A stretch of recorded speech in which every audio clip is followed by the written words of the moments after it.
Bazinga. Bazinga.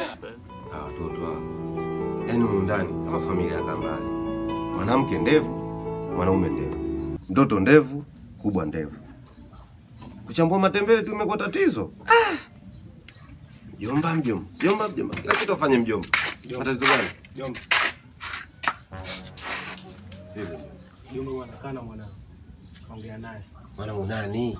Mambo anayofanya huko ndani mimi sipendelei kabisa. Sipendelei kabisa. Mwanangu nani? Kwa hiyo mwanangu. Kwani una watoto wangapi huko ndani? 4 huko ndani. Mimi ninalala naye nani?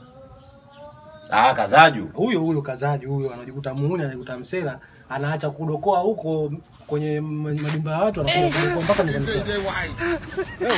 Uzuri usiku. Kazaju kafanyaje tena? Mbona mnanichanganya nyinyi watoto ndani?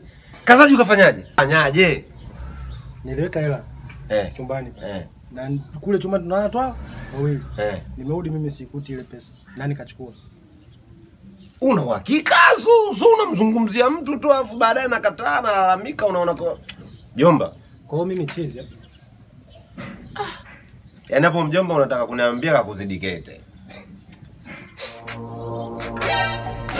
Oh mjomba, mimi unahisi naongea mimi chizi kama sijielewi au vipi? Kama msikizie tu ili mradi.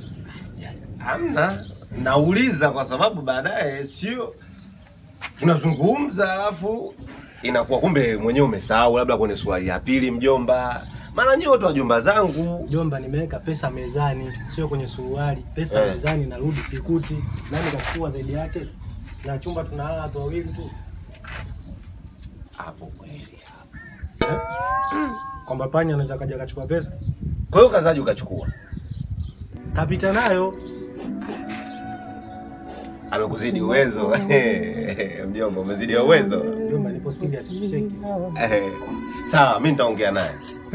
Taongea naye mjomba, hamna shida. Sio ongea naye, tumwambie azirudishe pesa zangu. Hamna shida. Mazoea mimi sitaki. Hamna shida. Wewe ngoja afike. Akifika tunalimaliza. Sawa mjomba wangu Kaa na amani. Limeisha hilo mjomba. Naenda hivi mama.